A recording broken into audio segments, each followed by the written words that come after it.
Hey guys, it's RC and welcome back. We are at the All-Star break in the 1975 season. We're playing here out of the park 18 and we're playing as the Kansas City Royals.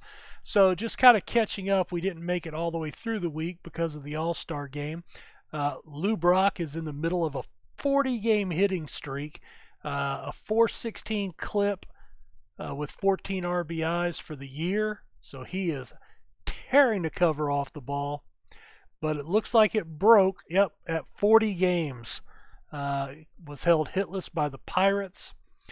All right, so Alan Foster has asked for a trade allegedly. All right, let's take a look at the National League team.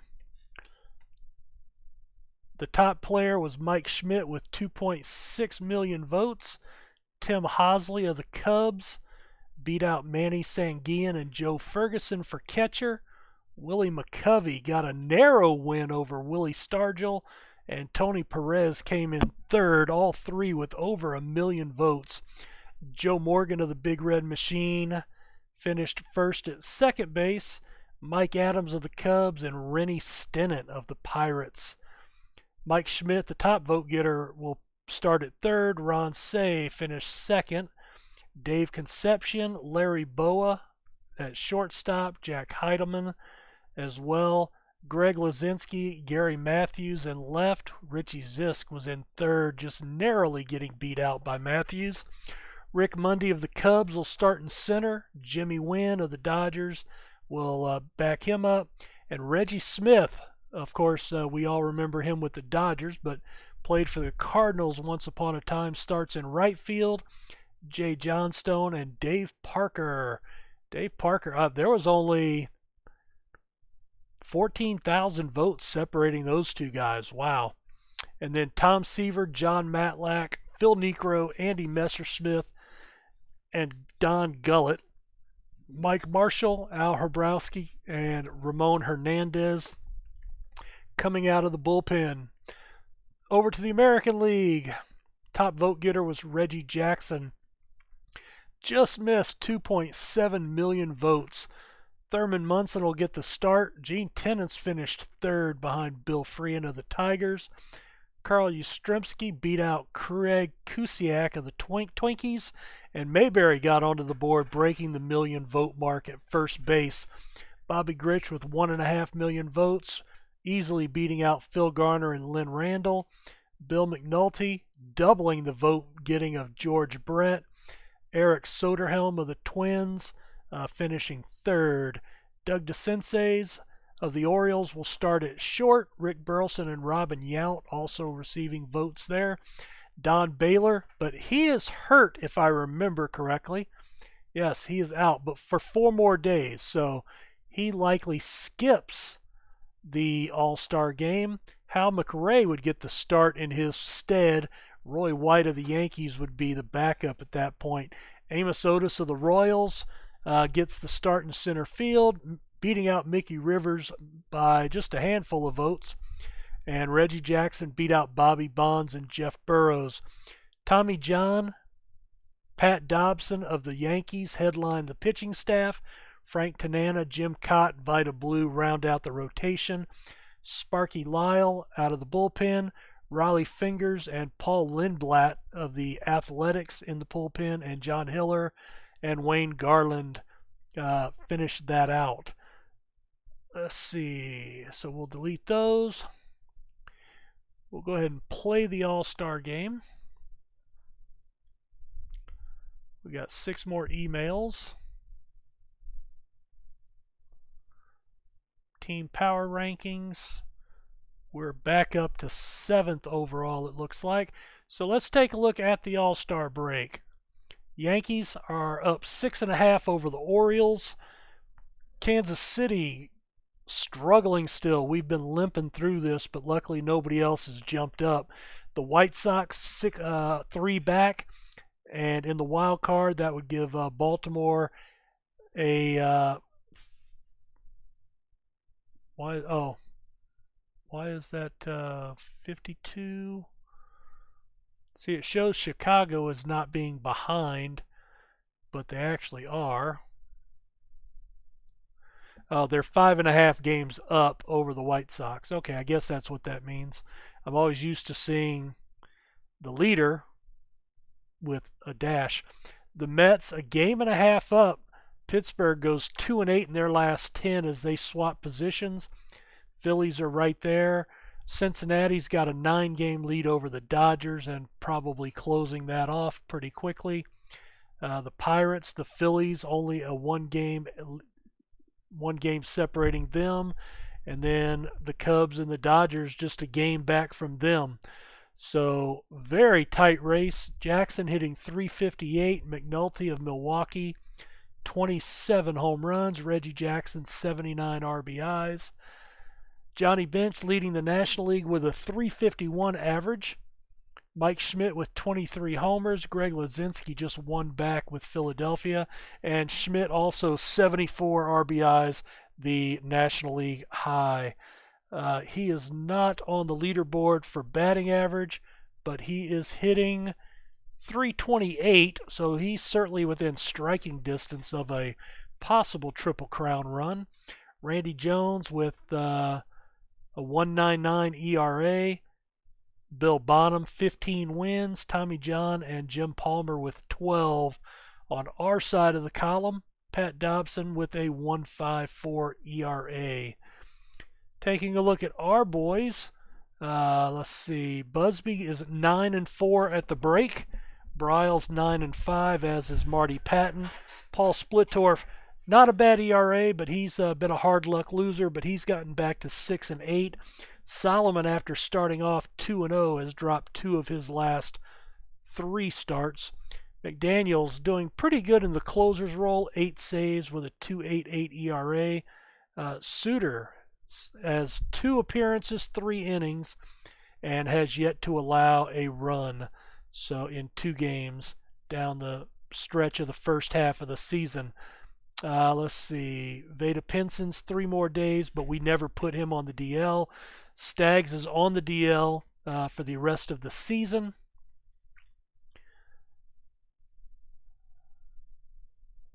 Money-wise, well, we had that slough off here, but we've gone back over 30,000.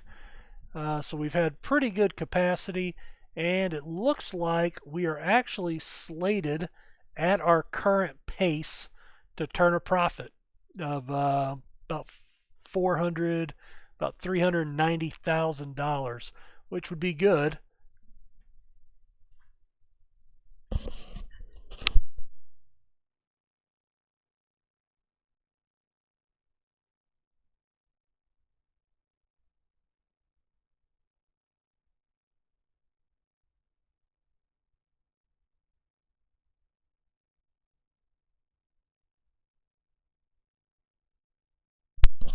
Sorry about that.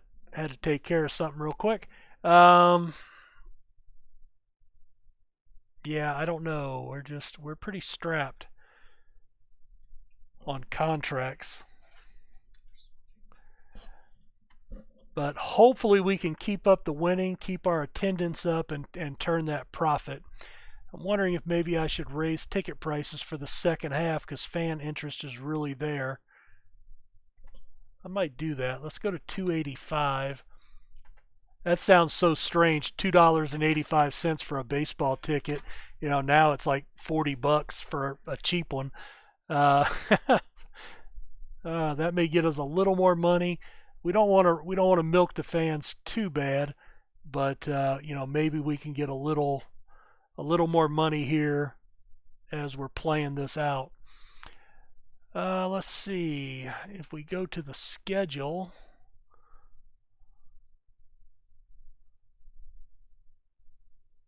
Let's finish today. And Yastrzemski dominates in a 4-2 win over the National League. That's not what I wanted. What if I go here? Schedule. There we are. All right, so let's see. 8 hits for the National League, 2 runs. 7 hits, 4 runs, including a 3-run first.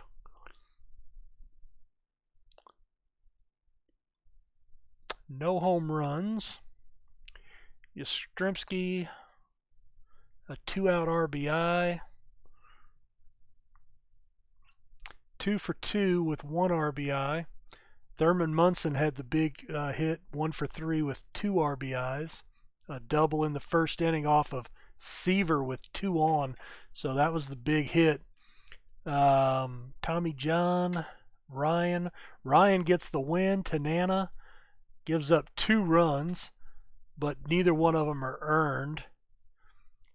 Look at that road. John, Ryan, Tanana, Blue, Palmer, and then Raleigh Fingers. How nasty is that?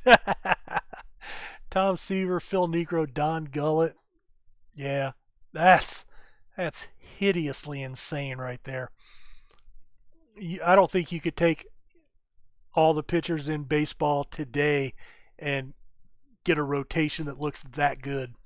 I mean, there's some good pitchers, don't get me wrong, but I think that's that's pretty insane. All right, Otis goes 1 for 2. Carew 1 for 3. Reggie Jackson was the top vote getter and did not get the start over Barry Bonds. Wow.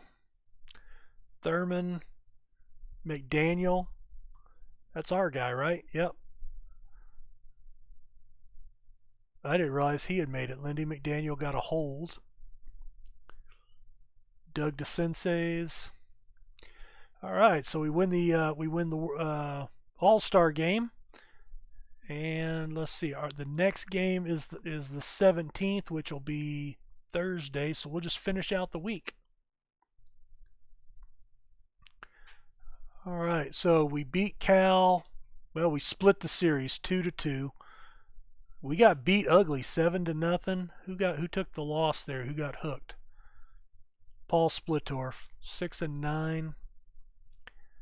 Tanana looked, wow, complete game shutout. 5-1, we got rolled there too. Busby took another loss. Wow, he's not on a good run. What's his splits? 2-2 in July. Yeah, he's been basically a 500 pitcher since he signed his contract. He got his money though. He got his money. And then we had a 7-4 and a 9-6 win. Orioles blanked by Eckersley.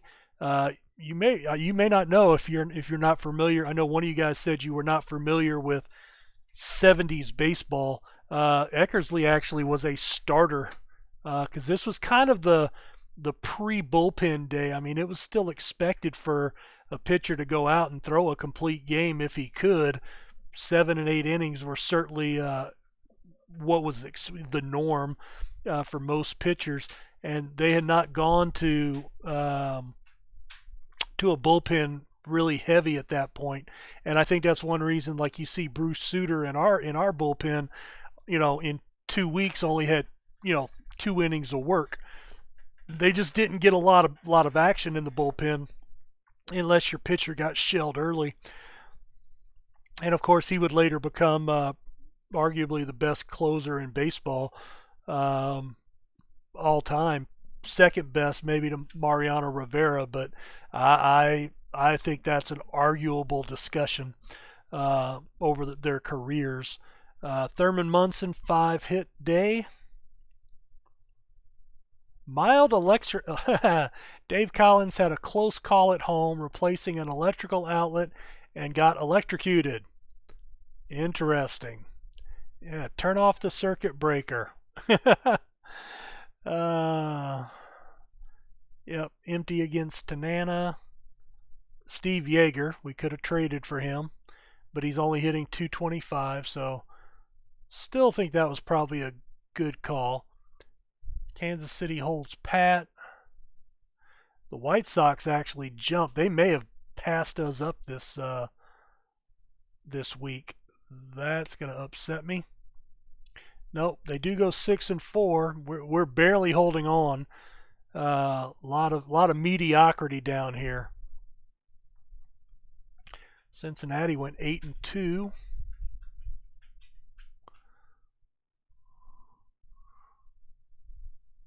Yeah, batting average is down immensely, so our offense has really started to slump. Our bullpen's gotten better. Starters have gotten a little worse. All right, I need to make a decision here. All right, Solomon, he's getting roughed up, so we're gonna move him down. I'm gonna call Dutch back up. You know, and that's right, because they're not pitching at all. So, and then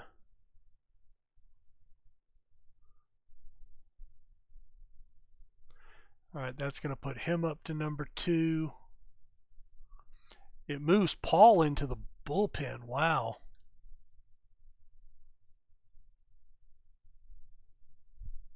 That's interesting. He doesn't have much stamina. Why would it do that? Although it is number 5, maybe that doesn't hurt us very much. Suter got another inning of work, scoreless work in. That's good.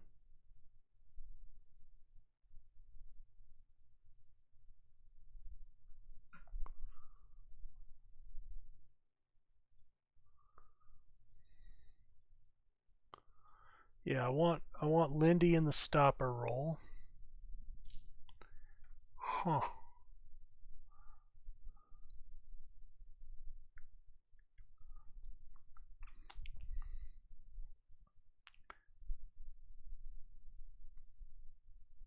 Freddie Patek's cooled off.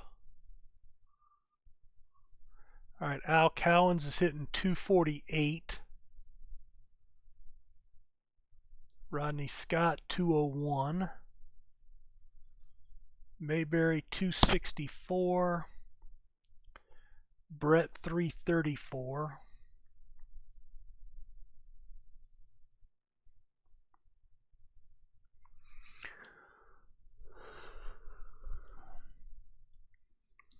All right, let's go ahead and put another week under our belt.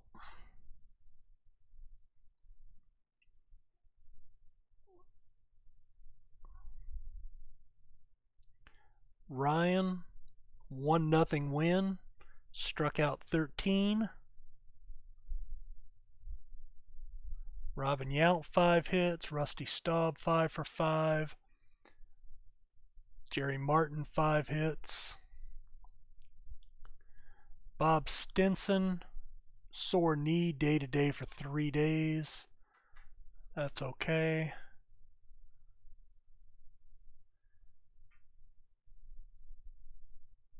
Gary Ross,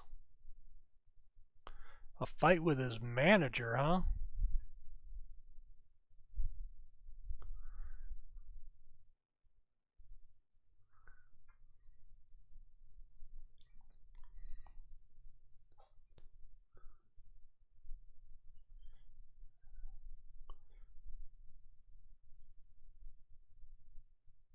Disruptive impact. Yep, don't want him.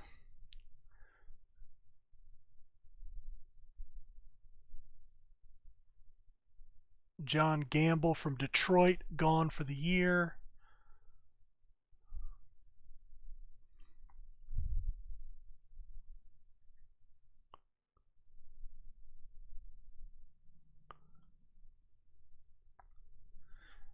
Let's see. We lose 2 out of 3 to the White Sox. And we split the series with Texas, including winning a doubleheader, but losing the bookends. Our lead is down to 1. One little game. We just cannot put a run together here. Cannot put a run together for anything. Bryles and Patton get to 10 wins.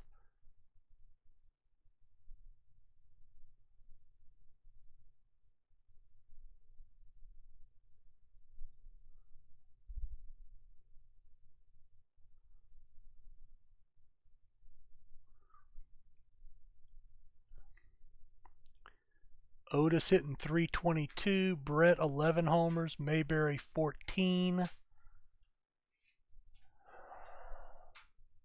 We're just really struggling, man. We don't have. I've got too many guys hitting close to the Mendoza line. Killing me. Killing me. All right, we're at 4.8 now, so we've actually tailed off a little bit. Our projections are increased here. Miscellaneous expenses. Was that releasing that guy? Must be. I have called up some players again.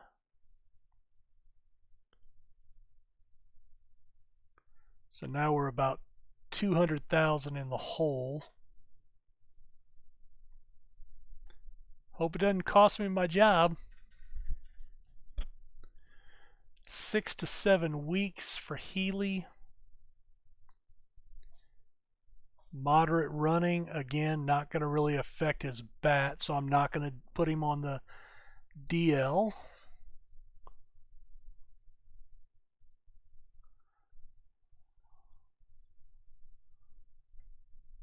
We're at the trade deadline. Oh, that was the other day. I didn't get any trade offers. Louis Tiant.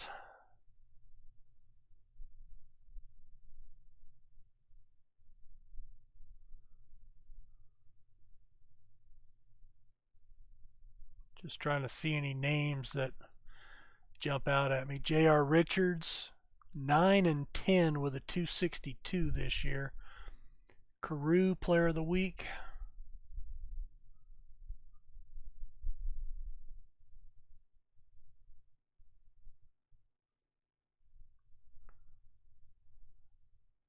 Let's see.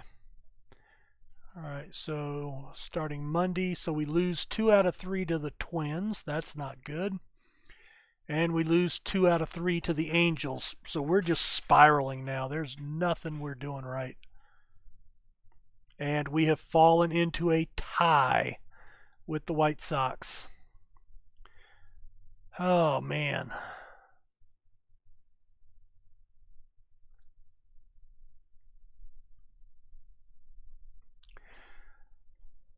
All right, I've got about 4 minutes left in the video, but what I'm going to do is I'm going to go ahead and put a break here because I need to sit here and stare at the screen for a little while. Probably ponder in silence what I want to do if I want to make any moves, and I don't think that would be compelling video. So now if I could get my face on the monitor and just mute the volume and just film myself like screaming and throwing things at my monitor, that might be interesting, but that's not going to happen. I'm just going to sit and stare at it in silence, trying to figure out if there's any moves that I can make. We missed the trade deadline. Nobody offered us. I don't mind shopping players, but honestly, I that's one of my house rules. I just try not to do that abusively. So the fact that nobody came calling was a little strange, but that's okay. But we are out of the division lead for the first time all season. Well, tied for it at least.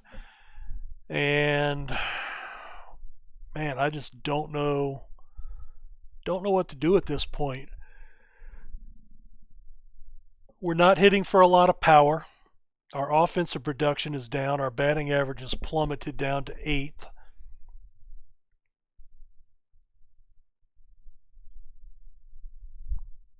And our defensive efficiency is not there either. All right, guys. Well, thanks for watching this one. I'm just going to sit here and dwell on it for a while and maybe even put this off to another day. I've got a couple of episodes already in the can ready to post here in the next, through the weekend. So I may just let this kind of sit and simmer for a little while I think about it and try to get a fresh perspective on it. So thank you for watching. We'll see you next time.